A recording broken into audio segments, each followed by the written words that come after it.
तो last class में हम बात कर रहे थे फीमेल रिप्रोडक्टिव सिस्टम और उसके कंडीशंस पे। तो प्लीज आ जाइए, अगर आपका लास्ट क्लास का कुछ कंफ्यूजन है, कुछ डाउट है, तो उस पर हम बात कर सकते हैं और फिर हम आगे बढ़ते हैं।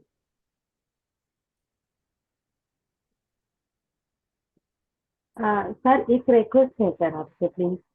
जी जरूर कभी बोले। सर आज ना सर थोड़ा सा एंडोमेट्रियोसिस के बारे में एक बार प्लीज बता देना सर, एक बार। और आपने बहुत बार बताया है। सर मुझे उससे थोड़ा सा कंफ्यूजन हो रहा था। जो आउटर लेयर है, यहाँ तक समझ आया, पेन वगैरह होता है, और जब इरेगुलर होती है तो हमें इमीडिएटली डॉक्टर से मिलना होता है। और पेल्विक एक्सरसाइज से इससे फायदा होता है, ये सब है sir. Something sir I am missing, I don't know what I am missing. एक बार सर आप जब को टाइम होगा तो आप बस 2-3 मिनट ये बताएं। अमीना जी माफ कीजिएगा, पूरी तरह से सुन नहीं पाया। प्लीज एक बार फिर से थोड़ा नजदीक आके रिपीट कर देंगे। हाँ ठीक है सर, ठीक है। एक्चुअली सर अभी सुनाई दे रहा है सर आपको? परफेक्ट, बोले। हाँ। सर एक्चुअली एंडोमेट्रियोसिस के ना सर कुछ मुझे ना sir some point I miss somewhere. पता नहीं सर क्या हुआ मुझे। एक तो समझ में आता है कि वो आउटर लेयर बन जाती है, पेन होता है, और इरेगुलर होती है, ये सब चीजें आती है। और पेल्विक एक्सरसाइज का आपने जो भी बोला that I could make out, but sir somewhere I miss something. I don't know sir क्या मिस कर रही हूँ, मुझे एग्जैक्टली समझ में भी नहीं आ रहा है कि कहाँ छोड़ा मैंने। तो सर ओके, आप जब भी टाइम होगा बस 2 मिनट के लिए बता देना सर इसका एक बिल्कुल बिल्कुल, जिस। हम एंडोमेट्रियोसिस समझ लेते हैं बिल्कुल आराम से ही। हाँ ठीक है सर, थैंक यू। सो इसके लिए ज्यादा नहीं, हमें सिर्फ ये समझना होगा कि बॉडी में हॉर्मोन्स की साइकिल कैसे बढ़ती है और ये हार्मोन की साइकिल करती क्या है। तो जब हमें ये समझ में आ जाएगा कि हमारी बॉडी में हार्मोन्स कैसे बढ़ते हैं और इसकी साइकिल कैसे काम करती है, तो बहुत आसानी से एंडोमेट्रियोसिस को समझ सकते हैं। तो एंडोमेट्रियोसिस पहले मैं बता दूं कि ये है क्या। इंडोमेट्रियोसिस का मतलब है कि इंडोमेट्रियम का मोटा हो जाना। तो जब भी कहीं पे आइटिस वर्ड हो तो उसका मतलब होता है सूजन होना। तो यहाँ पे इंडोमेट्राइटिस जो सही शब्द है इसका, वो है इंडोमेट्राइटिस, जिसका मतलब है इंडोमेट्रियम का सूज जाना, बड़ा हो जाना, मोटा हो जाना। अब ये सूजना मोटा होना क्यों होता है, क्या इसके कारण हो सकते हैं, इस पे एक बार समझने के लिए फिर से मैं आपको पीछे लेके चलता हूँ, जहां हमने पहले बात की थी कि हमारी बॉडी में जो हॉर्मोन्स की साइकिल है वो क्या क्या करती है। तो इस ग्राफ में आप देख रहे होंगे कि ये इंडोमेट्रियल साइकिल है। इंडोमेट्रियल साइकिल का यहाँ मतलब ये है कि इंडोमेट्रियल कब टूटी और फिर कैसे कैसे मोटी हुई। ठीक, तो इसको समझिएगा कि ये डे जीरो है। डे जीरो मतलब जिस दिन आपको ब्लीडिंग स्टार्ट हुई। अभी ब्लीडिंग आपकी पूरी नहीं हुई है, आपका दिन बीता नहीं है। डे जीरो उस दिन को मानते हैं जिस दिन आपको क्रैम्प्स आना स्टार्ट होता है, आपको इनर थाई पे या बैक पे जो पेन स्टार्ट होता है, जिसको आप ये अनुमान लगाते हो कि पीरियड स्टार्ट होने वाले। तो वहां से अगर हम बात करें तो धीरे धीरे इंडोमेट्रियम उस कॉन्ट्रैक्शन की वजह से टूटने लगती है।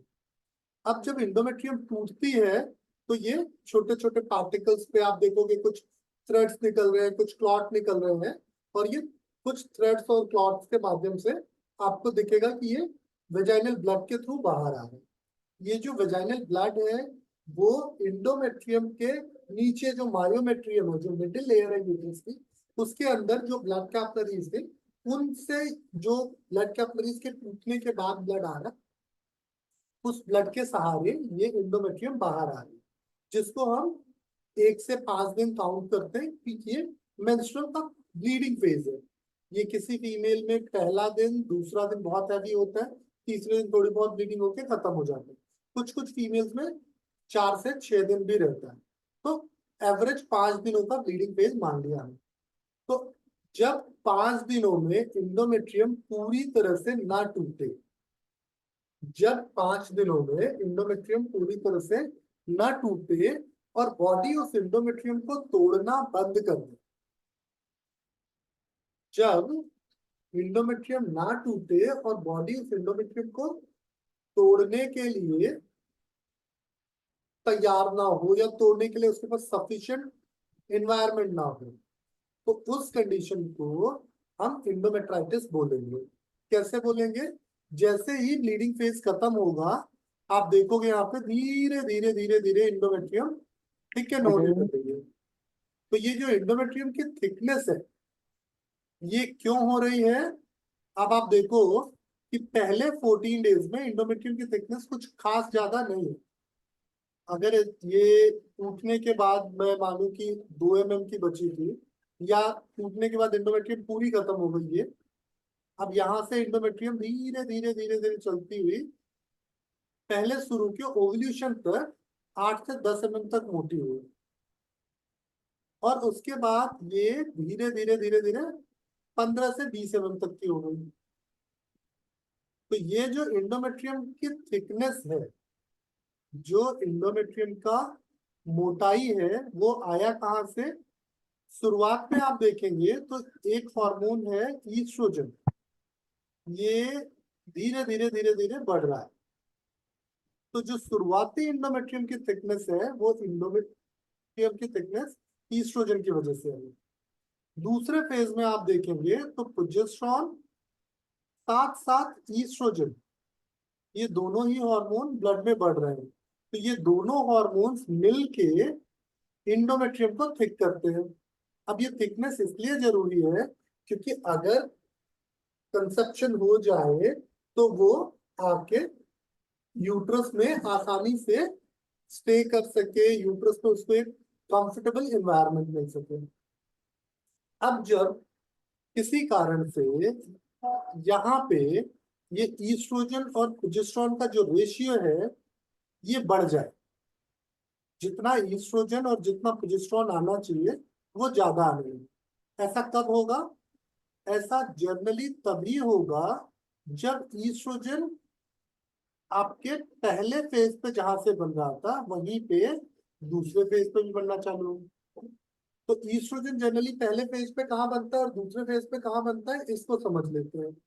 फॉलिकुलर फेज पे जो ईस्ट्रोजन बनता है वो बनता है हाइपोथैलेमस के इंस्ट्रक्शन से पोस्टीरियर पिट्यूटरी पे, राइट? तो जब पोस्टीरियर पिट्यूटरी से ये हार्मोन रिलीज हो रहा है, तो उस समय इंडोमेट्रियम की थिकनेस हो रही थी ईस्ट्रोजन की वजह से।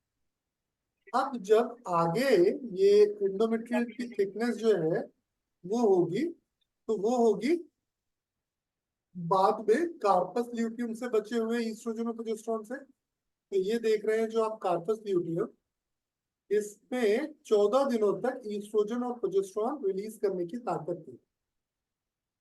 लेकिन जब ये अपना काम ढंग से कर रहे हो और उसके बावजूद ही आपकी बॉडी में हाइपोथैलेमस ईस्ट्रोजन बना रहा हो ज्यादा, तो उस परिस्थिति में ये इंडोमेट्राइटिस आता है। क्लियर? अभी जो हॉर्मोन्स की कहानी थी वो मुझे लगता है हर किसी को क्लियर हो जानी चाहिए। सबीना जी, अभी यहाँ कहीं कंफ्यूजन रह गया हॉर्मोन्स की कहानी में? सर मैं अभी बोल नहीं सकती सर, थोड़ी अच्छा, देर में कोई बोलूंगी। बात नहीं। तो चलिए, हॉर्मोन्स की कहानी हमने पूरी कर ली। अब आते हैं वापस बॉडी पे, क्योंकि हॉर्मोन्स कब बिगड़ेंगे? जब बॉडी बिगाड़ेगी। तो यूजली क्या होता है कि हमारी बॉडी में, डॉली प्लीज म्यूट कर लीजिएगा। जो लोग अगर कुछ बोलना चाहते हैं हैंड रेज करके बोल लीजिए, या फिर अपना स्क्रीन ऑन करके बोल लीजिए। वैसे अगर आप म्यूट नहीं रखेंगे तो सबको सुनने में दिक्कत होगी। मम्मीना टीव्ही कॅबिनेट आकड खातो डॉली कुछ बोल रहे हैं आप? नाना पीटले એટલા માં હું પ્રેમ तो मैं बात कर रहा हूँ यहाँ पे कि आखिर ये ईस्ट्रोजन ज्यादा बन क्यों रहा है। हमने ज्यादातर केसेस पे बात की है कि जब फीमेल बहुत ज्यादा भावुक होगी, बहुत ज्यादा उसके इमोशंस जो है वो डिस्टर्ब होंगे, तो उस कंडीशन में उसकी बॉडी में ईस्ट्रोजन का लेवल ज्यादा होगा। सो ईस्ट्रोजन जब ऐसी परिस्थिति में ज्यादा होगा तो उसको हमारी बॉडी नेचुरली सबसाइड भी कर लेती है। लेकिन एक कंडीशन डेवलप होती है मेटाबॉलिक डिस्कम्फर्ट की, जिसकी वजह से जो ईस्ट्रोजन बन रहा है वो बहुत गड़बड़ रोल प्ले करता है एंडोमेट्रियम को थिक करने में। अब ये जो मेटाबॉलिक डिस्कम्फर्ट आता है और क्यों आता है और इसकी वजह से कैसे चीजें गड़बड़ होती है, इसको थोड़ा सा समझते हैं। ठीक है, तो मेटाबॉलिक डिस्कम्फर्ट ऐसे आया कि पीछे जो लोग मेरी पेड क्लास में हैं सबने ये चीज पढ़ी होगी कि फैट सेल्स जो होती हैं वो ईस्ट्रोजन बनाते हैं। ये फैट सेल्स फीमेल्स में भी और मेल्स में भी ईस्ट्रोजन बनाते हैं। इसीलिए आप देखोगे जो थोड़े मोटू मोटू टाइप के लड़के होते हैं वो बेचारे बड़ा सेफ होते हैं, बड़े इमोशनल होते हैं, और ज्यादातर अच्छी गर्लफ्रेंड मोटे लड़कों की बनती है क्योंकि वो थोड़े भावुक और थोड़े समझदार होते हैं। ये सिर्फ लड़कों के लिए था कि आप बहुत ज्यादा अपने आप को परेशान करने में ना लें। खैर, जोक से वापस आते हैं, आप समझते हैं इसके पीछे का साइंस क्या है। तो जो ईस्ट्रोजन है वो फैट सेल्स बनाते हैं। अब हमारी बॉडी में फैट सेल्स बनती कैसे हैं, पहले ये समझते हैं। जब भी फैट सेल्स बनेंगी मतलब हमारी बॉडी इंसुलिन रेजिस्टेंस डेवलप करेगी। बिना इंसुलिन रेजिस्टेंस के आपकी बॉडी फैट नहीं बनाती, स्पेशली कब, जब आपने कार्बोहाइड्रेट खाया है। तो कार्बोहाइड्रेट खाने के बाद आपकी बॉडी अगर उसको फैट में कन्वर्ट कर रही है तो इसके पीछे सबसे बड़ा कारण है इंसुलिन रेजिस्टेंस। अब ये इंसुलिन रेजिस्टेंस डेवलप कैसे हो रहा है ये देखिए। दरअसल इंसुलिन हमारी बॉडी में पैंक्रियास से बनता है, आप सब जानते हो, आप सब इसके एक्सपर्ट हो, मैं इस पे बहुत ज्यादा नहीं बोलूंगा। ये पैंक्रियास से बनने के बाद आपके ब्लड में मिक्स होता है, और ब्लड में जो कार्बोहाइड्रेट है जो एनर्जी में बदलने वाला है सेल के भीतर, उस कार्बोहाइड्रेट को धक्के मार के सेल के भीतर डाल। तो इंसुलिन का काम क्या हुआ, कार्बोहाइड्रेट को फोर्स करना कि ये सेल के भीतर जाए, और सेल में जो मेटाबॉलिज्म का प्रोसेस हो रहा है जिसमें आपकी बॉडी बहुत सारा एनर्जी बनाती है। वो एनर्जी कैसे बनाती है, ऑक्सीजन से, थायरॉक्सिन से, और आपके न्यूट्रिएंट से, आपके कार्बोहाइड्रेट से, फैट से, प्रोटीन से। तो ये जो आपकी बॉडी ने कार्बोहाइड्रेट खाया था उस कार्बोहाइड्रेट को इंसुलिन मार मार के अंदर घुसेड़ता है सेल के भीतर। तो सेल जब ओवर पैक्ड होता है क्योंकि सेल मोटू हो गया है, जब सेल ओवर पैक्ड होता है तो क्या बोलता है, ओ भाई सॉरी मैं नहीं लेने वाला इतना कार्बोहाइड्रेट, थैंक यू। तो जब वो कार्बोहाइड्रेट लेने से मना कर देता है तो इंसुलिन को डांट पड़ती है। किससे डांट पड़ती है, ब्रेन से। तो इंसुलिन क्या करता है, और इंसुलिन बनाता है, थोड़ा और ज्यादा स्ट्रांग हो जाता है। अब जाता है कार्बोहाइड्रेट के पास और उसको जबरदस्ती करके सेल में घुसेड़ देता है। तो सेल क्या करता है, उस समय इंसुलिन थोड़ा डोमिनेट फॉर्म में रहता है, तो सेल मजबूरी में उस इंसुलिन को मतलब उस कार्बोहाइड्रेट को अपने भीतर एक्सेप्ट कर लेता है, और उसका मेटाबॉलिज्म हो जाता है स्लो क्योंकि वो उतनी एनर्जी यूज नहीं कर रहा है। तो बनाएगा क्यों, तो वो सेल अंदर से और मोटू हो गया और खुरदुरा हो गया, और जो उसकी एफिशिएंसी है वो कमजोर हो गई। लेकिन इंसान कब तक डर के सहेगा, एक परिस्थिति ऐसी आती है कि जब सेल डरना छोड़ देते हैं, जब एक्स्ट्रा ग्लूकोज फिर से लेके जाता है, एक्स्ट्रा कार्बोहाइड्रेट फिर से लेके जाता है सेल के भीतर, तो इस बार सेल सीधे सीधे इंसुलिन का गिरबान पकड़ के बोलता, भाई साहब देखो बहुत हो गई तुम्हारी दादागिरी, अब हट जाओ नहीं तो मैं फूक फोड़ूंगा। तो फिर इंसुलिन डर के मारे क्या करता है, अब वो ब्रेन के पास भी नहीं जा सकता, ब्रेन के पास जाएगा तो ब्रेन उसके ऊपर गुस्सा करेगा। तो वो इंसुलिन जो है अब ढूंढता है कोई दूसरा दोस्त, अब वो ढूंढता है कोई दूसरा दोस्त जो इंसुलिन को पचा ले और ब्रेन को पता ही ना चले कि इंसुलिन ने अपना ढंग से काम नहीं किया। तो वो घूमते घूमते पहुंचता है ओवरी के पास। ओवरी के पास बहुत तेजी से काम चल रहा होता है एफएसएच का, एक्स को आगे बढ़ाने का, एक्स को मेच्योरिटी की ओर लाने का। तो ये ओवरी के पास जब इंसुलिन पहुंचता है तो इंसुलिन और एफएसएच ऑलमोस्ट सिमिलर होते हैं नेचर वाइज। तो जब ये ओवरी में जाता है तो ये एफएसएच को बोलता है भाई प्लीज मेरे को भी थोड़ा लगा ले, मेरे को भी थोड़ी हेल्प कर ले। तो एफएसएच क्या करता है कि थोड़ा आलसी आदमी है, बोलता है कोई नहीं तू ही कर ले, मैं जाता हूँ आराम करने। तो एफएसएच कम हो जाता है, इंसुलिन लग जाता है ओवरी के ऊपर, तो बॉडी में ग्लूकोज का लेवल बढ़ने लगता है। अब ब्रेन को टेंशन होती है, यार ये ग्लूकोज बढ़ क्यों रहा है। अब ये जो ग्लूकोज बढ़ रहा है, वो ग्लूकोज जिस भी सेल में जाएगा उस सेल को मोटू कर देगा या उस सेल को बीमार कर देगा। यही कंडीशन कहलाती है इंसुलिन रेजिस्टेंस, जो अक्सर आप सुनते हो ना पीसीओडी में इंसुलिन रेजिस्टेंस हो गया।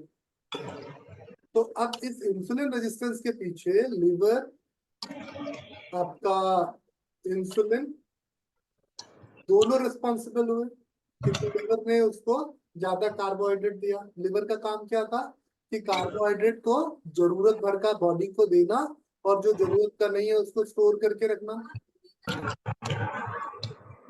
तो जब कार्बोहाइड्रेट इस तरीके से काम करेगा तो दिक्कत होगी, राइट।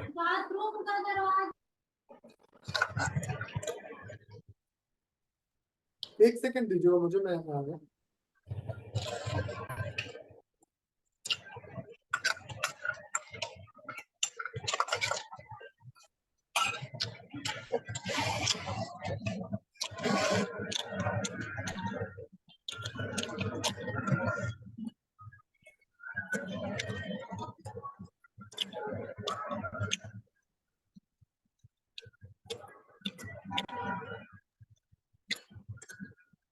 हाँ सॉरी, ये थोड़ा सा ट्रबल हुई। मैं ये बता रहा था आपको कि इंसुलिन जो है वो जब ब्लड में कम होगा तो ग्लूकोज बढ़ जाएगा, इंसुलिन रेजिस्टेंस डेवलप होगा। अब ये इंसुलिन वाला जो ब्लड है, जैसा कि जो लोग प्रेगनेंसी कोर्स में है मेरे साथ, सबने ये सीखा होगा कि जब भी बॉडी में ग्लूकोज बढ़ेगा सेल्स इसको एक्सेप्ट करेंगी, तो सेल्स क्या होंगी, दुगनी तेजी से अपना ग्रोथ करने लगेगी। तो सेल्स मोटू पहले से थी और मोटू हो गई, तो और मोटू हो गई तो उनका काम और खराब हो गया। अब ये जो मोटी सेल्स हुई वो हो गई इंडोमेट्रियम वाली, इसलिए इंडोमेट्राइटिस है। तो जब भी बॉडी मेटाबॉलिक कंडीशंस जो है अपने डिस्टर्ब करती है तो ये कंडीशन डेवलप होती है, जिसको हम बोलते हैं इंडोमेट्राइटिस। अब ये इंडोमेट्राइटिस 3 कंडीशन से जुड़ी होती है।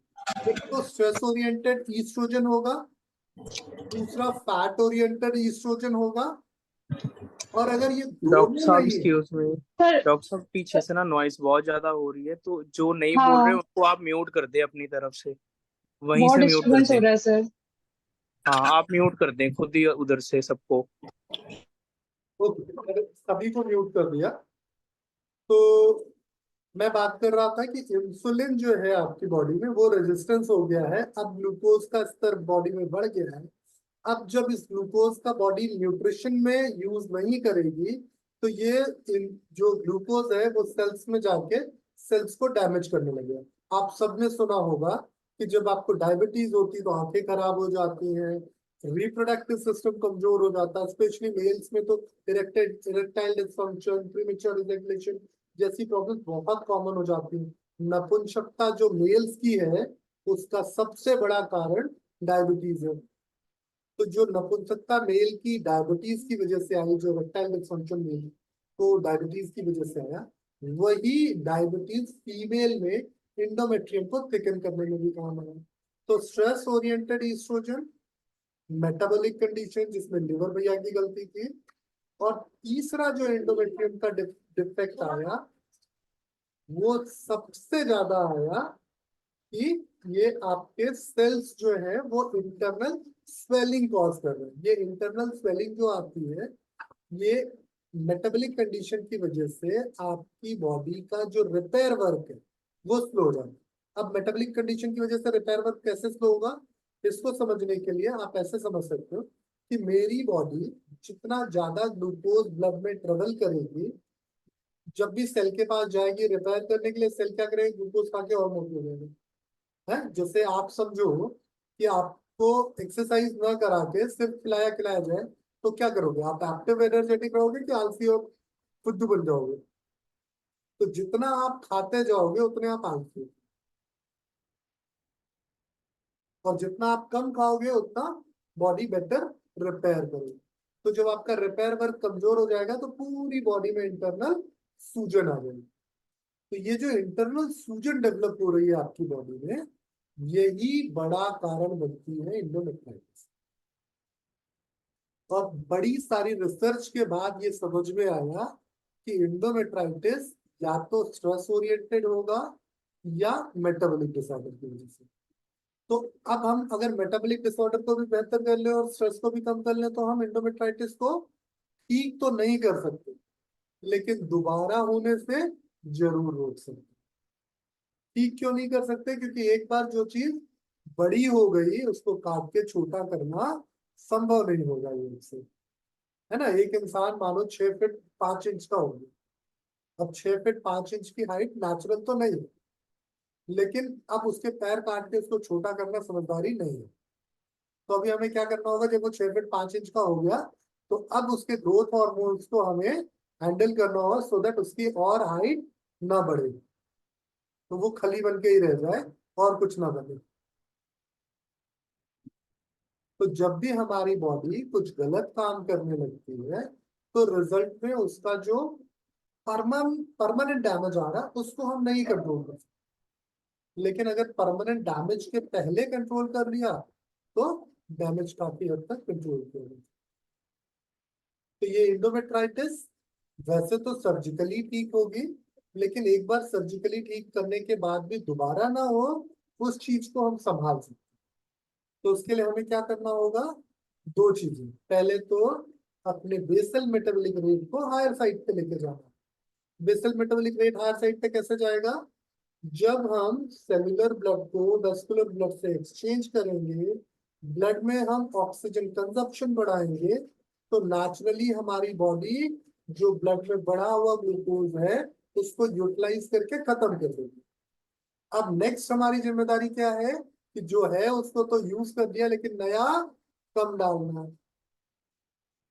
तो जब नया कम डालेंगे और जो है उसको बेहतर यूज करेंगे तो बॉडी की जो इंटरनल सूजन है वो धीरे धीरे कम होने लगेगी। तो जब इंटरनल सूजन कम होगी, ब्लड की हीलिंग कैपेसिटी अच्छी होगी, तो ब्लड नेचुरली उसको हील करता हुआ बेहतर कर देगा। तो नेक्स्ट टाइम आपको इंडोमेट्राइटिस नहीं होगा। लेकिन इंडोमेट्राइटिस ना हो उसके लिए आपको जरूरी है कि अपने स्ट्रेस लेवल को भी कम करना, नहीं तो आपकी बॉडी में कार्टिसोल ज्यादा आएंगे और ये कार्टिसोल आपके हाइपोथैलेमस को डिस्टर्ब करके एडिशनल ईस्ट्रोजन डेवलप कराएंगे। तो ईस्ट्रोजन तो फैट सेल ने बनाया ही बनाया, लेकिन दूसरा ईस्ट्रोजन किसने बनाया? आपके दिमाग में। इसीलिए आप देखते हो ना फीमेल्स किस किस फेज पे इमोशनल होती है। आप में से कोई है जिसने ईस्ट्रोजन मैकेनिज्म ढंग से समझ लिया है जो एक्सप्लेन करे? तो मुझे लगता है कि जो लोग नए हैं उनको काफी मोटिवेशन मिलेगी टू अंडरस्टैंड कि कैसे हम ईस्ट्रोजन लेवल्स को बैलेंस भी कर सकते हैं और कैसे हमारी बॉडी में नेचुरली ये ईस्ट्रोजन सबको परेशान करे। रचना सर जी। मेरा एक क्वेश्चन था।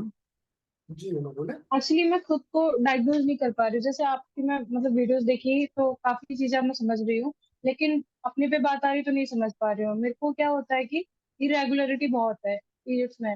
तो काफी टाइम हो गया तो सही हो रहा था।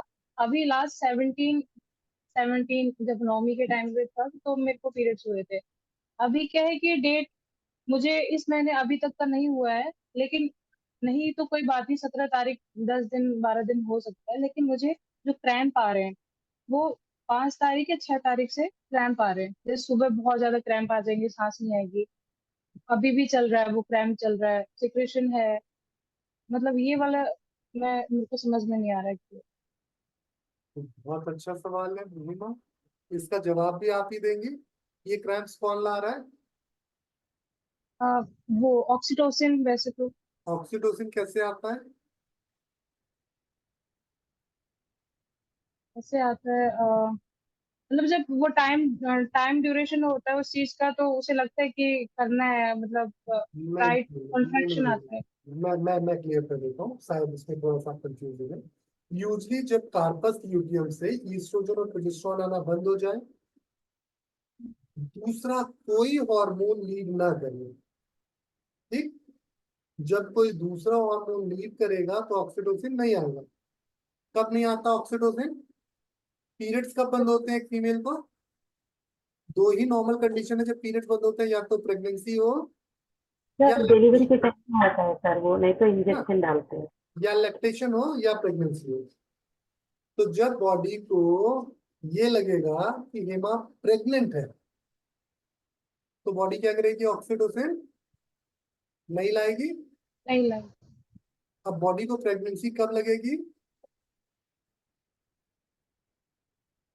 जब आपकी बॉडी में नेचुरली ईस्ट्रोजन लेवल हाई रहेगा, आपका प्रोजेस्टेरोन टाइमली बढ़ता घटता रहेगा, तो ब्रेन को लगेगा कि भैया अभी प्रेगनेंसी चल रही है, अभी इसको मत छोड़ो।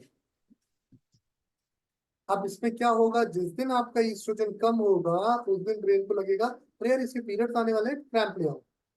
लेकिन जैसे ही क्रैम्प आना होगा ईस्ट्रोजन फिर से डोमिनेट हो जाएंगे। तो इसके लिए आपको क्या करना है कि अपने दिमाग को ये समझाना है कि नहीं भैया मैं प्रेग्नेंट नहीं हूँ, मेरे पीरियड्स लेके आओ। कैसे समझेगा दिमाग? बहुत सिंपल है। जब आप जो ईस्ट्रोजन बढ़ा हुआ है उसको यूटिलाइज कर लोगे, जो ईस्ट्रोजन बढ़ा हुआ है उसको यूटिलाइज कर लोगे, तो आपका ब्रेन को क्या लगेगा? नहीं नहीं भाई इसको प्रेगनेंसी नहीं है, इसको नॉर्मल कंडीशन है। तो बढ़े हुए ईस्ट्रोजन को यूज करने का जो सबसे अच्छा तरीका है वो क्या है?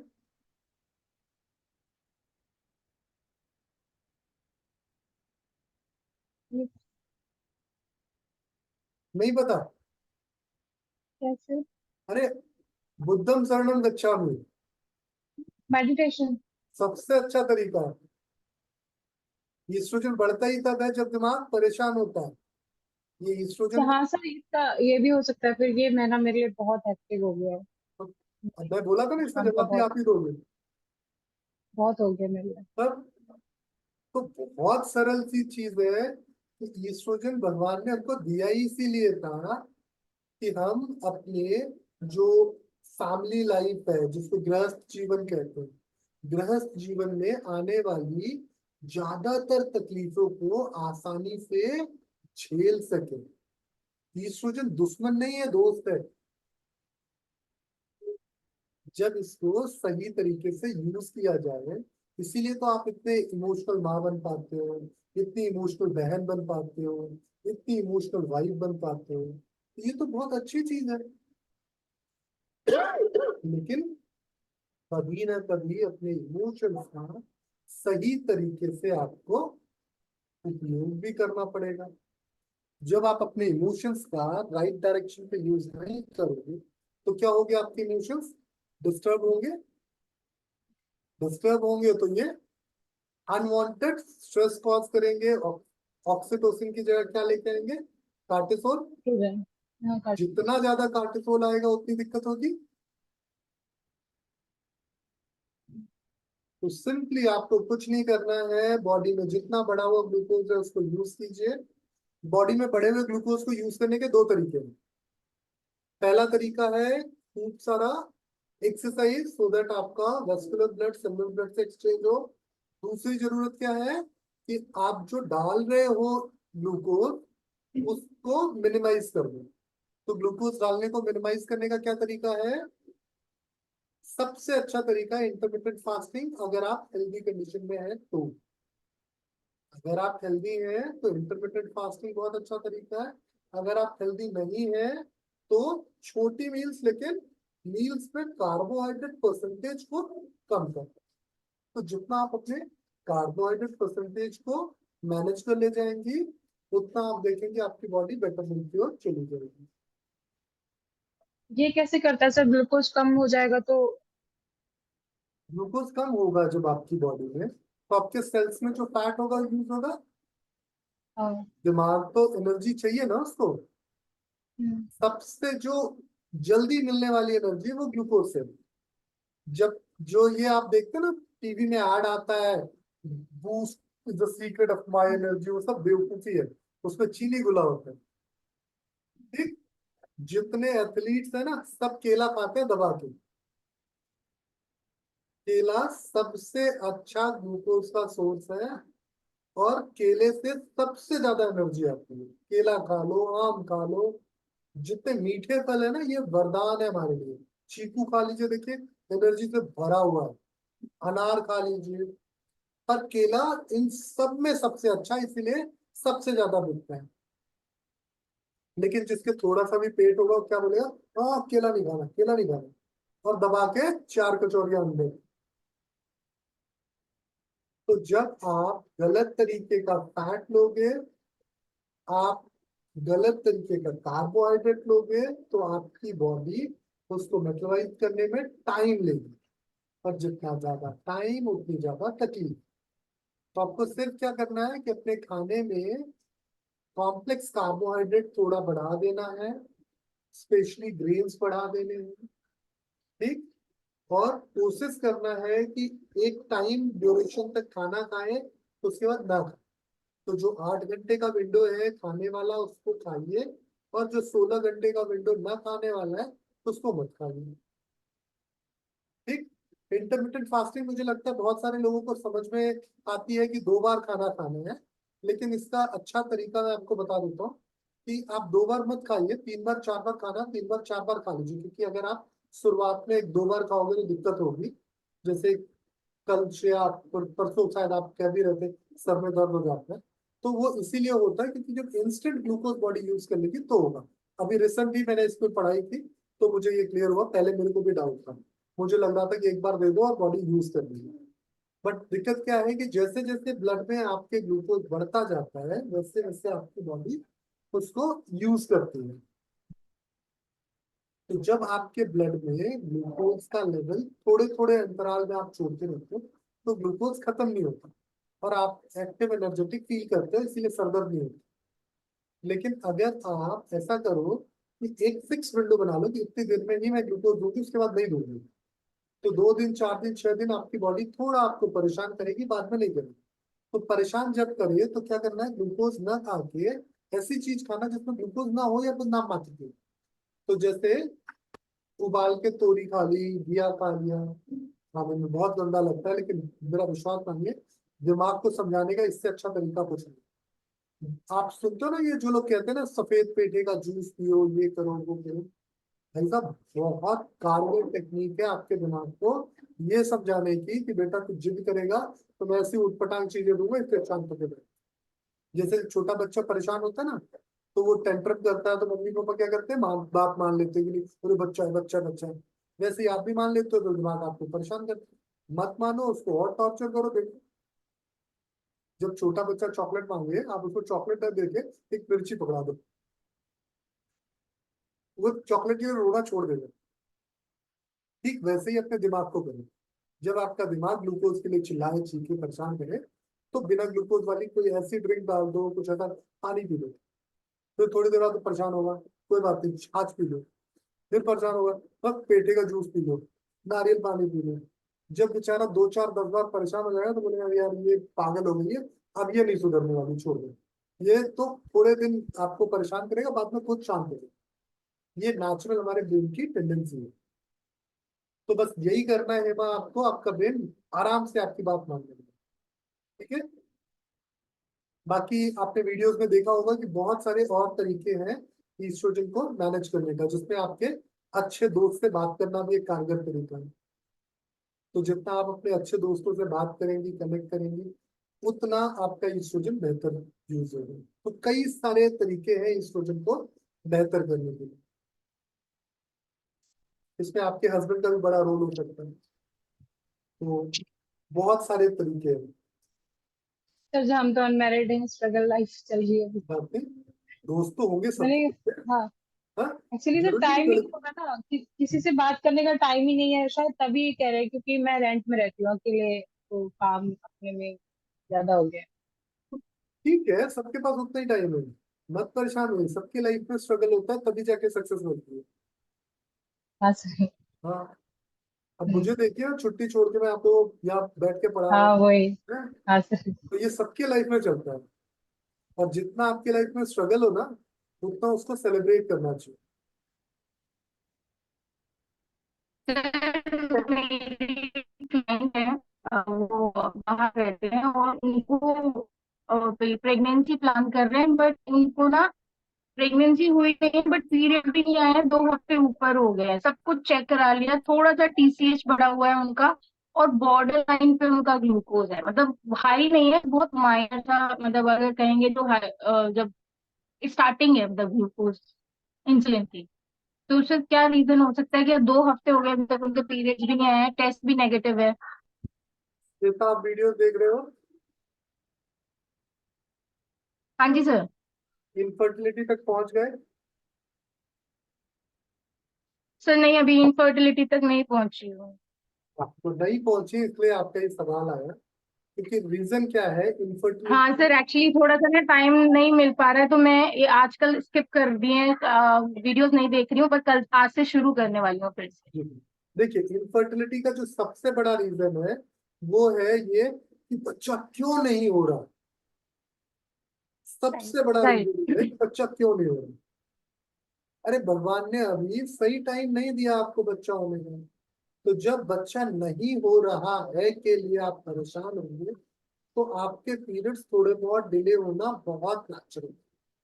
क्यों नेचुरल है? क्योंकि स्ट्रेस लेवल बढ़ेगा, कार्टिसोल्स आएंगे, वो आपके क्रेनियल प्रेशर को बढ़ा के आपके हाइपोथैलेमस के फंक्शन को डिस्टर्ब कर देंगे। जब ये फंक्शन डिस्टर्ब होंगे, तो जितने समय तक वापस आपके ब्लड में एफएसएच नहीं दिखेगा, ऑक्सीटोसिन नहीं आएगा, तो ना पीरियड आएगा ना ओव्यूलेशन होगा।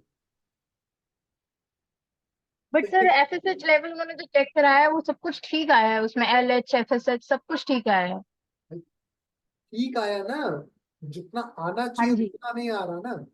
देखिए क्या होता है, एलएच और एफएसएच जो है, ये क्या बताते हैं कि इसीलिए मैं पूछा कि आप इनफर्टिलिटी तक पहुंची या नहीं पहुंची। एलएच का नहीं सर, लेवल अभी है, थोड़ा। ब्लड में बढ़ा होगा तो पीरियड नहीं आएंगे, तो एलएच का लेवल कम है। ठीक। ओके। एफएसएच का लेवल अगर ब्लड में ग्रेजुअल बढ़ेगा, पीरियड्स के दूसरे दिन ओके। एफएसएच देखा जाता है। जब पीरियड्स ही नहीं आ रहा है तो दूसरे ओके। दिन एफएसएच कैसे देखोगे? तो मतलब एएमएच देख के आप काम चलाओगे। ईस्ट्रोजन जो है ओके। सब्जेक्टिव है, हो सकता है रात को कुछ और हो, दिन में कुछ और हो, दोपहर में कुछ। ओके। तो ईस्ट्रोजन तो ओके। बहुत सब्जेक्टिव है, उसको आप ब्लड में मॉनिटर ही नहीं कर सकते। आप क्या मॉनिटर कर सकते हैं? आप बॉडी में इंटरनल स्वेलिंग देख सकते हो, लिवर फंक्शन देख सकते हो, जिससे आपको एक अनुमान मिल जाएगा। आप ग्लूकोज लेवल देख सकते हो, जिससे आपका अनुमान मिल जाएगा। आप प्रोलैक्टिन देख सकते हो, जिससे आप, आपने कहा कि टीएसएच बढ़ा हुआ, टीएसएच अपने आप में इंडिकेट हाँ जी। करता है कि भैया इनका लिवर ढंग से काम नहीं कर रहा है। ओके। तो ओके सर। इसलिए ये सिर्फ थोड़ा सा बड़ा हुआ है, इसीलिए मैं समझ पाया कि उनकी एंजाइटी है और कोई कारण नहीं। Pregnancy okay. बिल्कुल आसान है। आपने देखा होगा भारत में इतना ज्यादा अबॉर्शन होता है? जिसको प्रेग्नेंट नहीं होना वो प्रेग्नेंट हो जाता है, जिसको होना है वो नहीं होता। सोचो फिर। Right right right. Yes sir. क्योंकि जिसको प्रेग्नेंट नहीं होना है, वो दिमाग में प्रेगनेंसी नहीं लेके आता, वो सिर्फ उस एक्ट को एंजॉय करता है। और जब वो एक्ट को एंजॉय करता है तो बॉडी उसकी उस तरीके से तैयार होती है कि स्पर्म आसानी से एक तक पहुंच जाए। लेकिन जिसको प्रेग्नेंट होता है वो एक्ट को एंजॉय नहीं करता। वो क्या देखता है, आज मेरे हो गई है, आज तो मेरा एवोल्यूशन होगा, आज फटाफट इंटरकोर्स करते हैं, सुबह भी करते, दोपहर को भी करते, शाम को भी करते हैं। और भाई इस तरीके से नहीं होता। यस। इनफर्टिलिटी के चैप्टर में सबसे पहले मैंने यही पढ़ाया है कि आपको अगर इनफर्टिलिटी 1 साल तक रेगुलर इंटरकोर्स के बाद कंसेप्शन नहीं हुआ तो ही इनफर्टिलिटी है। तो जाके आपको किसी टेस्ट कराने की जरूरत है। पहले 1 साल तक सब कुछ छोड़ के सिंपली एंजॉय करो। ओके। Okay sir. और वो 1 साल तक जब आप एंजॉय करोगे ना, तो अपने आप आपके सारे हॉर्मोन्स बैलेंस हो जाएंगे। ओके। मैरिज बहुत ब्यूटीफुल है, लोग उसको बहुत स्ट्रेसफुल बना देते हैं। तो जो नई लड़कियां हैं जिन्होंने अभी तक शादी नहीं की है ना, वो सारा डर हटा दो। मतलब इस चीज का डर हटा दो कि शादी के बाद किटकिट होगी, दिक्कत होगी।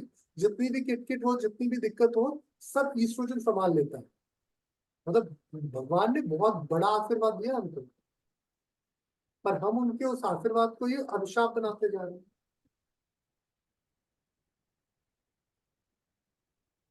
जब तक सेक्सुअलिटी ब्रेन में रखोगे तब तक प्रॉब्लम है, बॉडी में जाने दीजिए, बहुत मजेदार हो जाएगी। Thank you sir, thank you. Sir मुझे एक क्वेश्चन पूछना है, जी पूछूं? दीपाली। सर मेरी एक क्लाइंट है, उनका अभी 3 साल की बेटी है उनकी। 1.5 साल से वो फीडिंग नहीं कर रही है, और वजन भी उनका बहुत ज्यादा है, 87 वगैरह। और अब उनको क्या हो रहा है कि येलो डिस्चार्ज हो रहा है ब्रेस्ट से। ब्रेस्ट से हाँ। ये बहुत सिंपल है। जब भी किसी को प्रोलैक्टिन बढ़ता है तो येलो हाँ। डिस्चार्ज आना बहुत कॉमन है, क्योंकि येलो डिस्चार्ज के पीछे रीजन ये है कि उनकी बॉडी में फैट परसेंटेज कम था। तो हाँ। आप देखते हो जब पहली बार माँ को दूध आता है तो थोड़ा हल्का येलोइश होता है, येलो होता है, हाँ। बस उसी तरीके से उनको डिस्चार्ज हो रहा है। ये प्रोलैक्टिन बढ़ने की वजह से है। तो उनके अच्छा। ब्रेन और बॉडी को थोड़ा यूज कीजिए। हाँ। वो कुछ ज्यादा ही अपने दिमाग को मिस यूज कर रही हैं और बॉडी को बिल्कुल यूज नहीं कर रही हैं। तो उनके ब्रेन और बॉडी को यूज कीजिए, 3 से 6 महीने लगेंगे, ये बिल्कुल ठीक हो जाएगा। कोई दवाई की जरूरत नहीं है, कुछ नहीं है। रोज उनको कहिए कि सुबह या शाम एक टाइम पैदल चले, 3 किलोमीटर आधे घंटे के भीतर। शुरू में नहीं ओके। होगा, धीरे धीरे आदत बनेगी तो होने लगेगा। तीन अच्छा। किलोमीटर पैदल चले, आपके साथ रोज 1 घंटे एक्सरसाइज योगा करें, हाँ। ठीक। और ओके। रोज भगवान की पूजा करें, जिस भी भगवान में उनका मन लगता हो। मैं मतलब रिलीजन वाइज नहीं बोल रहा हूँ, चाहे वो क्रिश्चियन हो, चाहे वो हिंदू हो, चाहे वो मुस्लिम हो, जिसमें भी वो पूजा करें। अब ये पूजा करने का जो साइंस है, ये बहुत बड़ा साइंस है। मतलब मुझे नहीं मालूम कि सच में भगवान नारायण होते हैं या नहीं होते, लेकिन मैं ये जरूर जानता हूँ कि जब हम भगवान नारायण को याद करते हैं तो हमारी बॉडी बेहतर हो जाती है। ओके। तो उनको कहिए कि रोज शाम के समय वो दिया जलाएं, जब टाइम बदलता है ना, जो गोधूली वेला होती है, हम्म। दिया जलाएं और बैठ के वहां पूजा करें। 5 मिनट 10 मिनट, कोई पाठ करना है, कोई जाप करना है, जो भी करना है, उनका जो भी रिचुअल में मन लगे वो रिचुअल करें 10 मिनट के लिए। आप देखेंगे 3 से 6 महीने में चेंज हो जाएंगे। अच्छा। ओके। एक प्रोलैक्टिन क्लियर, हार्मोन बढ़ने से हो रहा है। हाँ, आप उनसे सर बात करेंगे तो आपको ये समझ में आएगा कि ये क्लियर केस है सेल्फ डाउट का। जब भी किसी अच्छा। फीमेल को यस ना, सर, उन्होंने अभी जॉब छोड़ा है, घर पे बैठे। जब भी किसी फीमेल को इंफीरियरिटी कॉम्प्लेक्स आता है, जब भी हाँ। किसी फीमेल को अपने कैलिबर पे, अपने स्ट्रेंथ पे डाउट आने लगता है, तो ये कंडीशन डेवलप होती है। दैट्स व्हाई मैंने प्रेयर ऐड किया। सो प्रेयर उनको इंटरनली हील करेगी, स्ट्रेंथ देगी। तो ये अनमैरिड के साथ भी हो सकता है ना, लड़कियों के साथ? इसके साथ भी हो सकता है। ये वो है ना कोई? जिस भी इंसान को खुद के ऊपर विश्वास न हो, खुद के हाँ। हारे हार है, खुद के जीते जीत। तो ये अगर वो बहुत कॉन्फिडेंट हो, तो पर्सनालिटी तो बहुत कॉन्फिडेंट है, इस पे अगर प्रॉब्लम है? कोई बहुत कॉन्फिडेंस है तो उसका टेस्टोस्टेरोन गड़बड़ होगा। अच्छा। अगर कोई, आप ये देखते हो ना, जो फेमिनिस्ट टाइप की लड़कियां होती हैं, यहाँ से ऐसे नाक में पहनी होती है, तो सॉरी अगर कोई पहनता हो तो मैं इस चीज को नहीं बुरा कह रहा हूँ, मैं बता रहा हूँ उससे कि जो फेमिनिस्ट टाइप की लड़कियां होती हैं वो सिर्फ और सिर्फ इसी वजह से होती है, बिकॉज उनका टेस्टोस्टेरोन गड़बड़ हो रहा है। सर जैसे उसमें क्या है ना, वो मतलब हमारी तरह वैसे जीती नहीं है, नॉर्मल जिंदगी में रहेगी, कुछ पहनना नहीं, कुछ ओढ़ना नहीं, कुछ मतलब नहीं है जिंदगी से। सीरियस है अबाउट लाइफ, करियर, जो भी काम करना, पढ़ाई करना है। और ये सब चीजें मतलब ये रिलेटेबल हैं क्या आपस में? नहीं, देखिए सीधी सी बात समझिए कि कॉन्फिडेंस अगर है तो ये बहुत अच्छी चीज है, लेकिन अगर कॉन्फिडेंस, मतलब उसमें लड़कियों वाली चीजें नहीं है, जैसे वो इमोशंस पैसा वाला लड़कियों की तरह नहीं करती है चीजें। कोई बात नहीं, इसमें कोई बुराई नहीं हाँ। है यार। देखिए, लड़कियों जैसा एक्ट करना न करना, ये हम्म। पूरी तरह से आपकी साइकोलॉजी है। ये मैं समझ रहा हूँ आपका सवाल किस तरफ है, कि क्या वो लेस्बियन है या कोई ऐसी फीमेल तो नहीं है जिसमें टॉम बॉय वाली हम्म। इंटरेस्ट है। सो ऐसा नहीं है। देखिए, इसको समझने के लिए आपको साइकोलॉजी समझनी होगी कि जनरली पहनना, बात करना, अपने आप को प्रेजेंट करना, ये पूरी तरीके से इस पे निर्भर करता है कि आपके भीतर क्या छुपा है। जो भीतर से खुश होगा उसको आप देखोगे वो अच्छा मेकअप करेगा, अच्छे कपड़े पहनेगा। आप देखोगे कुछ फीमेल्स आपको ऐसी दिखती हैं जो घर पे भी चले जाओ तो वो प्रॉपर टिप टॉप मिलेंगी, और कुछ फीमेल ऐसी होंगी जो बाहर भी जाएंगे तो ठीक है यार, एक टी शर्ट डाला, जींस डाली, निकल गई।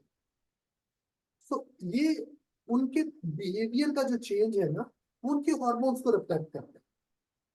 तो जब भी कोई इस तरीके से आप करता है कि वो मतलब कपड़े को थोड़ा महत्व ना दे, सजने संवरने को, बालों को बहुत बहुत महत्व ना दे, तो इसका सीधा सा मतलब है कि कहीं ना कहीं वो ईस्ट्रोजन से रिलेट नहीं कर पा रहा।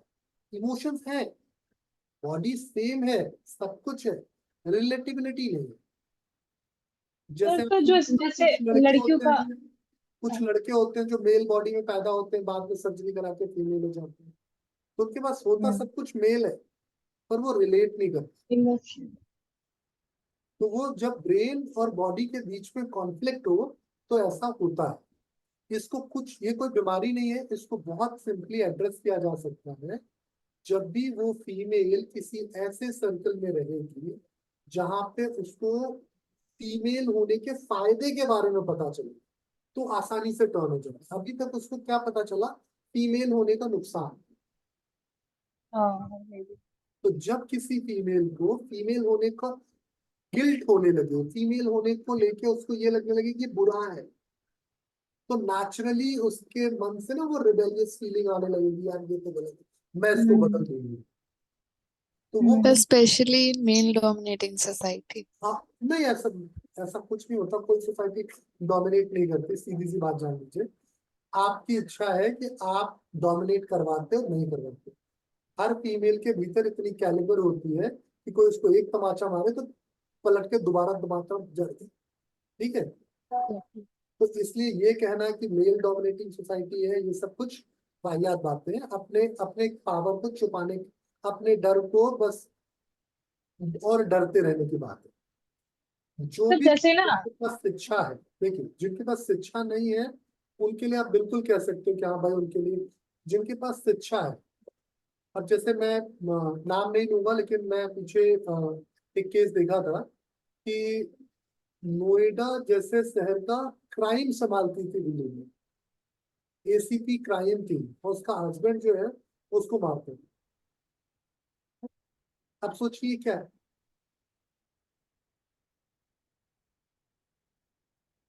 तो इसलिए मतलब ये कोई बहुत बड़ी बात नहीं है कि मेल डोमिनेटिंग सोसाइटी है। सोसाइटी में दोनों का इक्वल कंट्रीब्यूशन है, बिना फीमेल के। अब देखो, आप हरियाणा से जो लोग होंगे अच्छे से रिलेट कर पाएंगे। हरियाणा में जिस बंदे की नौकरी नहीं लगती उसकी शादी नहीं होती, क्योंकि लड़कियां ही नहीं होती। सही बात है। तो इसलिए ये कहना कि नहीं मेल एक सुपीरियर या फीमेल, ये बेवकूफी वाली बात है। हमने ऐसा बना रखा अपने दिमाग में, जब तक हम नहीं तोड़ेंगे तब तक ये टूटेगा नहीं। फिर कुछ लड़कियां जो होती है ना, वो उनका फीमेल की तरफ भी अट्रैक्शन होता है उतना ही जितना मेल की तरफ होता है। हाँ, ये बहुत तो अच्छी बात। उनमें क्या हाई मतलब अलग तरीके का अट्रैक्शन, आई मीन। नहीं नहीं, ये एस्ट्रोजन ही है। ये बहुत अच्छी चीज है। ये बहुत अच्छी चीज है कि उनका अट्रैक्शन, मतलब मैं समझ पा रहा हूँ जो आप कह रही हैं, सेक्सुअली अट्रैक्शन जो होता है हाँ हाँ मेल और हाँ फीमेल दोनों में सिमिलर होता है। ये बहुत अच्छी चीज है, हाँ। इसमें कोई बुराई नहीं है। ये सिर्फ और सिर्फ उनकी साइकोलॉजी की वजह से डेवलप हुआ है। जितने भी बाइसेक्सुअल्स हैं, चाहे वो मेल हो चाहे वो फीमेल हो, बाइसेक्सुअल होना ये कोई हार्मोनल इम्बैलेंस नहीं है। बाइसेक्सुअल होना सिर्फ और सिर्फ आपकी पसंद है। होमोसेक्सुअल होना डिफरेंट, पर बाइसेक्सुअल होना सिर्फ पसंद है और कुछ। उसको क्या है कि अपने पार्टनर से तो ठीक है, बट तभी हमारे साथ भी रहेगी तो वो लड़कियों के साथ भी सेम बिहेव करती है जब वो उस पॉइंट पे रहती, पीक पे हाँ, रहती अच्छी चीज है ये, इसमें कोई बुराई नहीं है। क्यों बुराई नहीं है ये समझिए आप, क्योंकि ये इंटरेस्ट की बात है। जो लोग, अब जैसे एक सिंपल सा एग्जांपल समझिए कि जैसे एक मेल है, मेल की बॉडी में जब टेस्टोस्टेरोन हायर साइड पे होगा तो जाहिर सी बात है कि उसको फीमेल्स अट्रैक्टिव लगेगी। उसी तरीके से एक फीमेल जो है जब उसकी बॉडी में ईस्ट्रोजन हायर साइड पे रहेगा तो उसको क्या होगा, मेल का अट्रैक्टिव लगेगा। लेकिन जब ईस्ट्रोजन बैलेंस स्टेट पे होगा, उसकी बॉडी में ईस्ट्रोजन और टेस्टोस्टेरोन का बैलेंस अच्छा होगा, तो उसको मेल और फीमेल दोनों अच्छे लगेंगे। सेम यही चीज मेल्स में भी है कि जिस मेल में टेस्टोस्टेरोन और ईस्ट्रोजन बैलेंस्ड होगा उसको दोनों अच्छे लगेंगे। तो जिसको दोनों अच्छे लग रहे हैं वो ज्यादा अच्छा इंसान है। ये नरेटिव शायद आपने पहली बार सुना हो, इसलिए डाइजेस्ट करना थोड़ा मुश्किल होगा, लेकिन ये सच्ची बात मैं बता रहा हूँ कि जो लोग मेल और फीमेल दोनों में इंटरेस्ट रख रहे हैं ना, उनके ऊपर आप ज्यादा ट्रस्ट कर सकते हो, वो ज्यादा डिपेंडेबल होंगे, वो अच्छे दोस्त हो सकते हैं, अच्छे पार्टनर हो सकते हैं, इसमें कहीं कोई डाउट नहीं। एग्जैक्टली ये तो है। तो इसलिए अगर किसी की बारे में आपको पता चले कि यार ये मेल फीमेल दोनों में कंफर्टेबल है, तो जान लीजिए कि वो इंसान अच्छा इंसान। और इतना ही नहीं, ऐसे लोग जो है ना बहुत हिम्मत वाले भी होते हैं, साहसी होते हैं, जरूरत पड़ने पे मरने मारने पे भी आ जाते हैं, और जरूरत पड़ने पे इतने गिर जाएंगे कि भाई तू ही सब कुछ है यार, प्लीज यार तू मान जा। तो ये बेस्ट पार्ट होता है। हमारे हॉर्मोन्स जो है ना, वो हमारी पर्सनालिटी को हमेशा रिफ्लेक्ट, जैसे हम होंगे वैसे हमारे हॉर्मोन्स बने। तो इसमें कहीं कोई बुराई नहीं है, बड़ी अच्छी चीज है। तो जितने भी ऐसे लोग आपको मिले ना, सबसे दोस्ती कर लेना। वो अलग बात है कि आप उनके साथ इन्वॉल्व हो ना हो, वो आपकी इच्छा है। चल आगे बढ़ते हैं। तो उम्मीद है इंडोमेट्राइटिस में कहीं कंफ्यूजन नहीं होगा। और कुछ किसी का कुछ डाउट, कुछ क्वेश्चन, या फिर मैं थोड़ा सा अपना प्रचार कर लूं। पहले तो थैंक यू जिन्होंने हमारा रिकॉर्डेड कोर्स खरीदा है, मेडिकल योगा वाला या वुमेन वेलनेस वाला। सर एक लास्ट क्वेश्चन पूछ लूं एक बार और? बिल्कुल, एक नहीं कई पूछिए। अच्छा, पीसीओडी का मतलब स्टेज कितनी रहती है इस पीसीओडी तरीके? की स्टेज कितनी रहती है, ये बड़ा अच्छा सवाल है।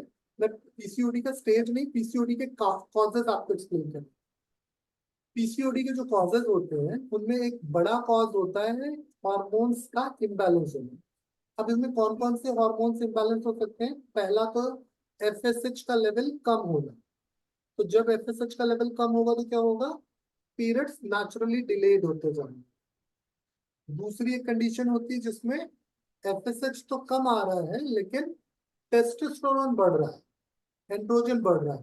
तो क्या होगा? फीमेल में वो मूछें थोड़ी थोड़ी हल्की हल्की आ जाएंगी, वो जो अपर लिप्स डेवलप होने लगेंगे, थोड़े बहुत फेस पे बाल आ जाएंगे, बॉडी पे हेयर ग्रोथ नेचुरली बढ़ जाती है, ब्रेस्ट पे, अंडर आर्म्स पे, पैरों में बहुत बाल हो जाते हैं, हाथों में बहुत बाल हो जाते हैं। इसको बोलते हैं हेयर सूटीज।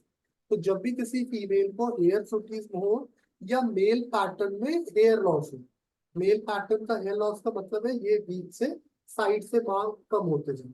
तो जब मेल पैटर्न में हेयर लॉस हो रहा हो और बॉडी में हेयर ग्रोथ बढ़ी हो, तो ये एंड्रोजन का हाई होना इंडिकेट है। जब किसी फीमेल के पीरियड्स लंबे समय बाद आ रहे हैं, तो ये एफएसएच का कम होना इंडिकेट करता है, मतलब एक की क्वालिटी डिस्टर्ब हो रही है। एक कंडीशन आती है, जब आपने देखा होगा कुछ फीमेल्स ऐसी होती है जिनके पैर दुबले पतले हैं, जिनके हाथ दुबले पतले हैं, उनका पेट भी फ्लैट है, लेकिन उनका ब्रेस्ट साइज काफी बड़ा है। ये एक कंडीशन होती है नेचुरली जहां पे प्रोलैक्टिन बहुत तेजी से वेरी कर रहा है। तो जब प्रोलैक्टिन किसी फीमेल का बढ़ जाए, ऐसा नहीं है कि हर फीमेल के जिसके ब्रेस्ट साइज बड़े हों सबको प्रोलैक्टिन बढ़ जाए। प्रोलैक्टिन बढ़ने पे कुछ साइन और सिम्टम्स भी दिखते हैं। तो जब किसी फीमेल, जैसे अभी हम थोड़ी देर पहले बात कर रहे थे कि कुछ लिक्विड सा डिस्चार्ज हो रहा है, सिक्रीशन हो रहा है, येलो येलो सा, तो जब भी किसी फीमेल की बॉडी में प्रोलैक्टिन बढ़ जाएगा, वो भी पीसीओडी का कारण है। तो पीसीओडी का जो मेन कॉज है उसमें एक में हमने देखा कि प्रोलैक्टिन बढ़ रहा है, एक में हमने देखा कि एफएसएच कम या ज्यादा हो रहा है, एक में हमने देखा कि एंड्रोजन ज्यादा हो रहा है। इसके अलावा जो एकदम मेन वाला कारण है, उसमें क्या होता है कि फीमेल का मेटाबॉलिज्म गड़बड़ हो जाता है, जिसकी वजह से उसको डायबिटीज के सिम्टम्स आने लगते। इनर थाई पूरी काली हो जाएगी, अंडर आर्म्स काले हो जाएंगे, गर्दन काली हो जाएगी, फेस पे पिगमेंटेशन आने लगेंगे। इसको बोलते हैं इंसुलिन रेजिस्टेंस। तो इंसुलिन रेजिस्टेंस डेवलप होना भी पीसीओडी का एक बड़ा कारण है, क्योंकि अभी जो मैं इंसुलिन रेजिस्टेंस की वजह से इंडोमेट्रियम में सूजन बता रहा था, अब यहाँ पे इंसुलिन रेजिस्टेंस की वजह से ओवरी के भीतर सूजन होने लगती है। तो जब ओवरी के भीतर सूजन होने लगेगी तो इसकी क्वालिटी डिक्रीज हो जाएगी। तो ये सारे अलग अलग कारण है पीसीओडी के। अब सर तो इनके डॉक्टर, हाँ, कोई हायर स्टेज नहीं होती है, नॉर्मल पीसीओडी बोला है तो मैं आई बता रहा कैन। हूँ कि किस चीज को नॉर्मली कंसीडर करते हैं, किस चीज को गड़बड़ कंसीडर। जब तक किसी फीमेल को प्रोलैक्टिन ना बढ़ा हो, हाइपर प्रोलैक्टिनीमिया ना हो, जब तक किसी फीमेल का एंड्रोजन ना बढ़ा हो, या जब तक किसी फीमेल का ब्लड ग्लूकोज ना बढ़ रहा हो, इंसुलिन रेजिस्टेंस में, तब तक उसको नॉर्मल पीसीओडी में कंसीडर करते हैं। ठीक, जिस कंडीशन में फीमेल के एग की क्वालिटी गड़बड़ होती है, पीरियड्स डिले होती है, उस वो फीमेल को मेंस्ट्रुअल साइकिल होती है पर इरेगुलर होती है। तो जब इरेगुलर होगा उसमें क्या करेंगे कि जब अल्ट्रासाउंड करके देखते हैं, आपने वीडियो में देखा होगा कि जब अल्ट्रासाउंड करके देखते हैं तो पॉलीसिस्टिक ओवेरियन प्रेजेंस मिलती है, मतलब मल्टीपल ओव्यूलेशन के साइन मिलते हैं, वो गार्लैंड अपीयरेंस मिलती है आपके ओवरी पे। लेकिन इसका मतलब ये नहीं कि आपको पीसीओडी हो गया। ये पीसीओडी की प्राइमरी कंडीशन है जिसको आप लाइफस्टाइल मॉडिफिकेशन से इंप्रूव कर सकते हैं।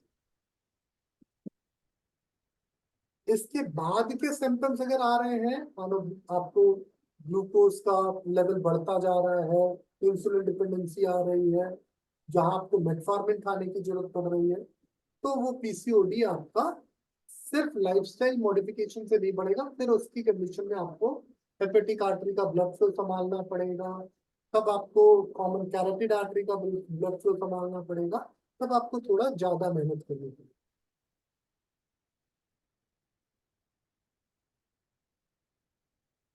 चल, और कोई सवाल दीपाली? सर, हाँ पूछूं? बोलिए। सर वही पीसीओडी के बारे में ही है। आपने बोला, लेकिन कैसे मैनेज करें अगर पीसीओडी है किसी गर्ल को, एक 22 ईयर्स की है और वेट बहुत कम है, तो वो योगा करने के लिए है, तो उसको कैसे मैनेज करें फिर योगा से? योगा करके? हाँ, योगा से, यानी हेवी एक्सरसाइज तो नहीं दे सकती, ऑलरेडी वेट कम है। देखिए, वेट कम क्यों होगा? वेट कम ही पीसीओडी है इसलिए आई है मेरे देखिए, पास। वेट कम क्यों होगा पहले ये समझते हैं। हाँ। जब आपने खाना खाया और वो खाना आपकी बॉडी को ना मिलके आपकी स्टूल में चला गया, आपकी पॉटी में चला गया, ओके। ठीक, तो आपका वजन हो गया कम। हम्म। इसको बोलते हैं माल एब्जॉर्प्शन। माल एब्जॉर्प्शन कब होगा? जब लिवर ढंग से सिक्रीट नहीं करेगा और पेंक्रियास ढंग से सिक्रीट नहीं करेगा। तो इस लेडी को पीसीओडी मैनेज करने के लिए पहले इसकी इंटेस्टाइन को रिपेयर करना पड़ेगा, क्योंकि इंटेस्टाइन ढंग से एब्जॉर्ब नहीं कर रहे हैं। इंटेस्टाइन में होते हैं कुछ गुड बैक्टीरिया, जो खाने का बेसिक साइंस है, उसको अगर आप समझे हैं तो मुंह से लेके स्टमक तक आपका डाइजेशन एसिडिक होना चाहिए, और स्टमक से लेके मतलब इंटेस्टाइन का ड्यूडेनम से लेके आपके रेक्टम तक ये एल्केलाइन होना चाहिए। तो जब उसके डाइजेशन को आप एल्केलाइन करने जाओगे तो चीजें इंप्रूव हो जाएंगी। आप ऐसी लड़की में देखोगे कि ऐसी लड़की में बहुत चिड़चिड़ापन होगा, बहुत खाने पीने को लेके अरुचि होगी, उसका बहुत इरिटेटिंग व्यवहार होगा, लंबे लंबे समय तक सोती रहेगी, या लंबे लंबे समय तक कमरे को बंद करके खुद अकेली रहना पसंद करेगी, अगर वो लड़की 14 से 22 साल के बीच की है तो अगर 14 से 22 साल के बीच की लड़की है तो पीसीओडी का इलाज करने की जरूरत नहीं है, पेट का इलाज करना। पेट ठीक होगा तो पीसीओडी नेचुरली ठीक हो जाएगा। अब पेट को ठीक करने के लिए आप सबसे अच्छा इलाज क्या कर सकते हैं वो जान लीजिए। सबसे अच्छा इलाज ये है कि उसको रोज नियम से कहिए कि 1 गिलास नींबू पानी पिए, ताड़ासन, त्रियक ताड़ासन, कटी चक्रासन और तिर्यक भुजंगासन और उदराकर्षण आसन करें।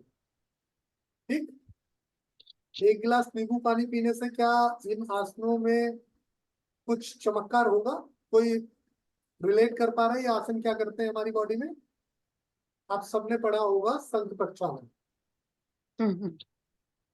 तो इसमें क्या हुआ, नींबू पानी जो है वो एक तरीके से अल्कलाइन वाटर का काम करेगा और इसको हम लंबे समय तक एसिडिक होने के लिए नहीं छोड़ के डायरेक्ट लेके जा रहे हैं। कहाँ?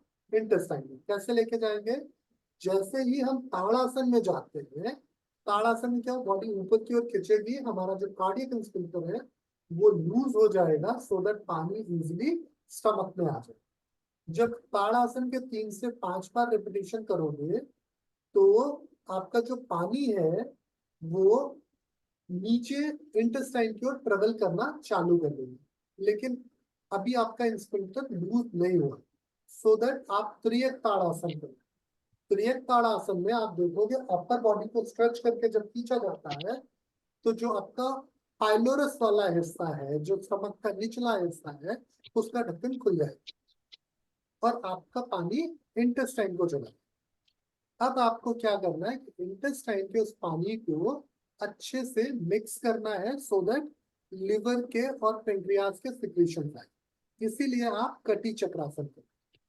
और जब आप कटी चक्रासन करके आगे हमारे पूर्वज बड़े चमत्कारिक लोग थे, उनको कितना पहले पता था कि क्या फिजियोलॉजिकल इंप्रूवमेंट्स होंगी ये करने से।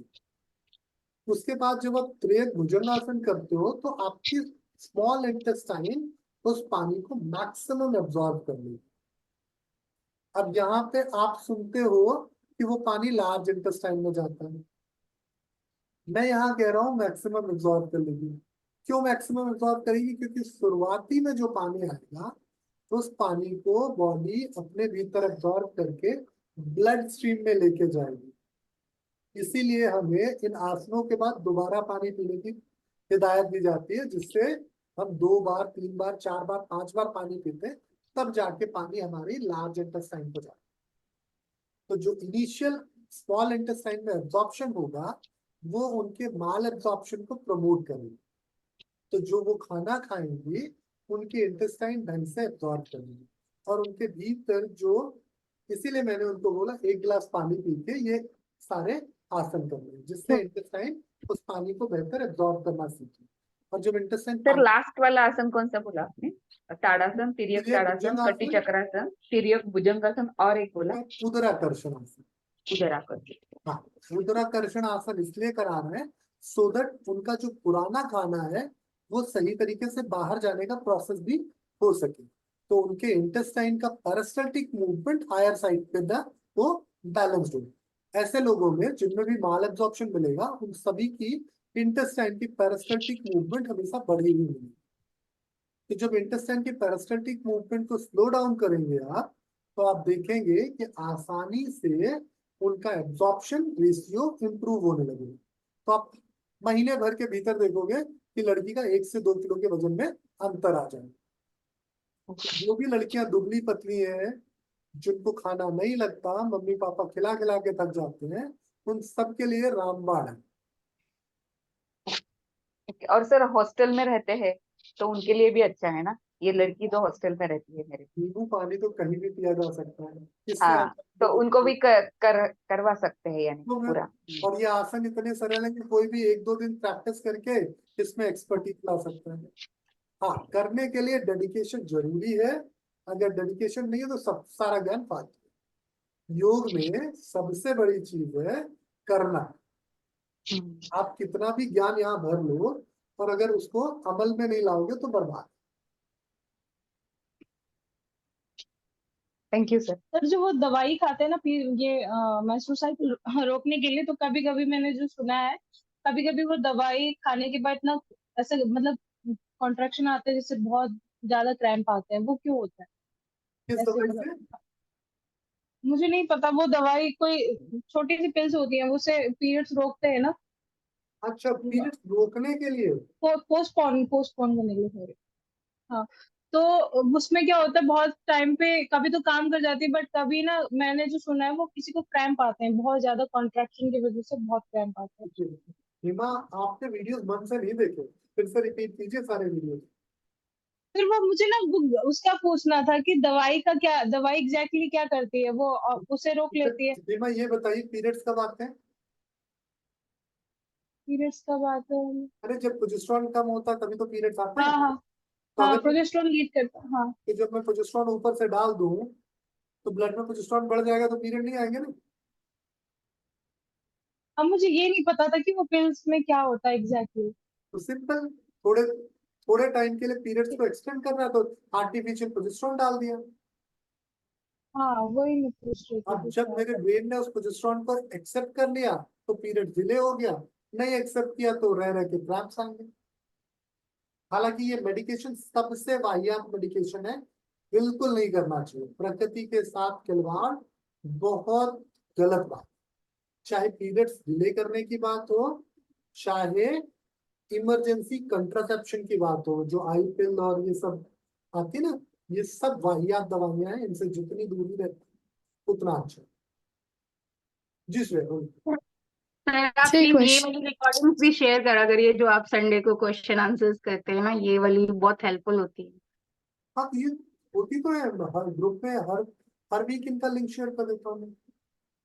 सर मुझे जो आप क्वेश्चन आंसर वाला ग्रुप है उसमें शेयर करते हैं, मुझे नहीं नहीं नहीं, मिलती उसमें सर। नहीं करता हूँ, पर उसमें भी कर दूंगा आपसे। ठीक है सर, मैं सिर्फ उसी में ऐड हूँ और अच्छा दूसरे ग्रुप में नहीं हूँ। ठीक है श्वेता, मैं उसी में ऐड कर उसी में शेयर कर। Thank you sir, thank you. जी श्रेया बोले। सर अगर किसी का पीरियड्स मंथली टाइम पे आ रहा है बट उसका जो ड्यूरेशन है पीरियड्स का वो सिर्फ 1.5 डेज है, तो ये किस वजह से है? ये भी अच्छा सवाल है। देखिए जाहिर सी बात है कि जितना आपका ऑक्सीटोसिन तेजी से आएगा उतना जल्दी तोड़ के बाहर निकाल देगा। लेकिन जब आपके पास खून ही कम होगा तो क्या होगा? खून कहाँ बाहर जाएगा? तो या तो आपके पास ब्लड की कमी होगी तो आपका पीरियड्स में ब्लीडिंग फेज छोटा होगा, या फिर आपका नेचुरली इंडोमेट्रियम थिन रह रहा होगा तो आपको पीरियड छोटे होंगे। तो जिसकी इंडोमेट्रियम पतली होगी जल्दी टूट जाएगी, या जिसके पास खून ही कम होगा उसकी इंडोमेट्रियम पतली बनेगी ही। तो इसको जब भी डायग्नोज करते हैं दो चीजों से डायग्नोज करते हैं। एक तो पहले हम डे 21 पे देखते हैं कि प्रोजेस्टेरॉन का लेवल कैसा आ रहा है, और उस टाइम पे इंडोमेट्रियम की थिकनेस कैसी है। अगर इंडोमेट्रियम की थिकनेस अच्छी है, प्रोजेस्टेरॉन का लेवल अच्छा आ रहा है, तो ब्लड में दिक्कत है, ब्लड को ठीक करिए, प्रॉब्लम सॉल्व। तो सर ये लो ब्लड प्रेशर से भी कनेक्टेड है? लो ब्लड प्रेशर तब होता है जब ब्लड कम होती है, ब्लड थिन होती है। बोलते थे ओके। हम पहले ही। Yes yes. तो अभी कुछ और सवाल है या फिर आज की बातचीत को यही खत्म करें? अरुण, आपका चेहरा पहली बार देख रहा हूँ मैं, कहाँ से हैं आप? Sir I am from Punjab. मैं अ- पंजाब से हूँ और मैं योगा ट्रेनर हूँ यहाँ पे। तो सर कई बार टाइम नहीं लगता। आज संडे है, आज फिर भी 21 जून की तैयारियां चल रही, मीटिंग के लिए जाना था, पर वो नोटिफिकेशन आई हुई थी तो मैंने कहा मैं सुन लेता हूँ। क्योंकि ये जो क्वेरीज है ये तो ऑलमोस्ट आती ही रहती हैं, एवरी डे में कोई ना कोई फीमेल से डील करना है तो वो चीजें चलती रहती हैं। अभी भी मैं 2 क्लासेस ले रहा हूँ, एक किसी की ऐसे मतलब प्रेगनेंसी को लेके कंसीव नहीं कर पा रहे वो, तो उनका, और एक है मैम है उनके जो पीरियड्स हैं वो काफी लॉन्ग टाइम तक चलते हैं। तो मतलब मेरे को बड़ा अच्छा लगा, मैं अभी उठ के मैं कॉपी वगैरह निकाल के प्रॉपर लिखने के लिए बैठा हूँ। तो वेरी गुड। लास्ट टाइम जो फर्स्ट था मैं उसके लिए भी बैठा था, पहले दिन भी एक एक क्लास और भी ली है मैंने, तो उसके बाद मैं सेकेंड डे ले रहा हूँ क्लास। तो बड़ा अच्छा लगा सुन के। बस नहीं नहीं, यही है कि very good very interesting good. चीजें सीखते देखिए हैं, बहुत वैसे जब जरूरी है। मेल्स इंटरेस्ट लेते हैं ना ऐसे टॉपिक्स में, मुझे अच्छा लगता है। क्यों अच्छा लगता है? उसके पीछे कारण ये है कि सोसाइटी सिर्फ आधी बदले तो मजा नहीं आएगा, दोनों तरफ बदले तो मजा आएगा। मतलब ये बैरियर टूटना चाहिए कि फीमेल्स की प्रॉब्लम मेल को कोई फर्क नहीं पड़ता। भाई मेल की वजह से प्रॉब्लम आ रही है तो मेल को फर्क पड़ना चाहिए। और वैसे भी फीमेल सिर्फ लाइफ में एक रोल नहीं प्ले करती। माँ को मेनोपॉज की दिक्कत आती है तो बेटे को फर्क पड़ना चाहिए। बहन को जब मेंस्ट्रुअल साइकिल की दिक्कत आती है तो भाई को फर्क पड़ना चाहिए।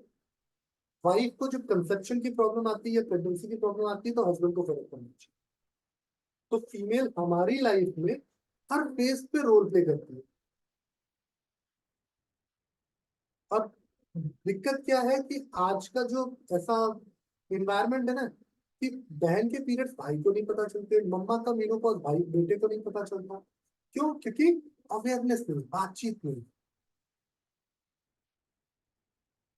जब अवेयरनेस और बातचीत होगी तो बड़ा आसान होगा। मेरी माँ को जब मेनोपॉज हो रहा था, उनकी जर्नी बहुत स्मूथ थी। तो मुझे कुछ समझ में नहीं आ रहा था यार, इनका मेनोपॉज कब होगा, कैसे होगा। तो मैंने उनसे पूछा कि आपका मेनोपॉज हो गया या अभी होने वाला है? तो वो बड़ा शॉक हो गई, क्योंकि मैंने उससे पहले प्रेगनेंसी पे बात की थी तो उसमें भी बहुत नपी तुली उनकी रिप्लाईज थी। लेकिन हाँ, जब उन्होंने मुझे बताया कि नहीं अभी होने वाला है, तो मैंने उनकी मेनोपॉज की जर्नी में काफी हेल्प की, सो दैट वो जर्नी बहुत स्मूथ हो पाए। उनको किस तरह का सप्लीमेंटेशन की जरूरत है, कौन कौन सी चीजें, क्योंकि देखिए मेनोपॉज जो है ना, कई चीजें लेके आता है। एक तो सबसे बड़ी दिक्कत हार्ट डिजीज लेके आता है।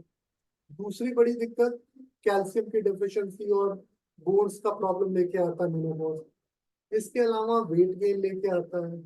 तो अगर आपको टाइमली सब कुछ पता हो तो सब कुछ मैनेज करते जाओगे। और इसके अलावा ब्रेन में बड़ी दिक्कत लेके आता है मेनोपॉज। तो जब किसी फीमेल का मेनोपॉज हो रहा होता ना, तो दिमाग से बड़ी परेशान होती है। तो भाई हस्बैंड को तो फुर्सत नहीं मिलती वाइफ की इन सब चीजों में इंटरप्शन के लिए, तो बेटे को आगे आना पड़ेगा। क्योंकि मैं अपने पापा को तो नहीं पढ़ा सकता, लेकिन हाँ मैं कोशिश कर सकता हूँ कि मैं अपनी माँ की हेल्प कर सकूँ। और मैं कर सकता हूँ तो आप सब भी कर सकते हैं। वैसे आप तो डॉक्टर है ना। नहीं, इससे कोई फर्क नहीं पड़ता। नॉलेज के लिए कोई टैग की जरूरत नहीं होती। केयर के मेरी फैमिली के लिए ना, मैं खुद हूँ। हर घर में सबकी एक जैसी ही इज्जत होती है। मेरी माँ जितना होम्योपैथी डॉक्टर की बात मानती है ना, उतनी मेरी नहीं मानती। उनके एक फिक्स होम्योपैथी डॉक्टर है जो उन्हीं के एज ग्रुप के हैं। अगर वो बोल दे कि रात को ठंडे पानी में ऐसे हाथ ऊपर करके खड़ी हो जाओ, ठीक हो जाओ, ठीक रहोगी, तो वो खड़ी हो जाएगी। और मैं बोल दूं कि सुबह उठ के दोनों हाथ ऊपर नीचे कर लो, तो उनको डाल देगा। अब हालांकि थोड़ा थोड़ा मानते होंगे। तो हर घर में सब बच्चों की एक जैसी रिस्पेक्ट होती है, टैग से कोई फर्क नहीं है। चलिए, तो आज की बातचीत को यही समाप्त करते हैं। जिन्होंने अभी तक पेड कोर्स परचेस कर लिया है उन सबका धन्यवाद। और जो और परचेस करना चाहते हैं वो कनेक्ट कर सकते हैं कभी भी। तो अभी दोनों ही कोर्सेज हमारे आसानी से अवेलेबल है, मेडिकल योगा वाला भी और वुमेन वेलनेस वाला भी। ठीक है, बहुत बहुत धन्यवाद, नमस्कार। Thank Thank you you, so sir. much, Dr. Saab, for the information. Thank you, sir. Thank you. Such a nice session.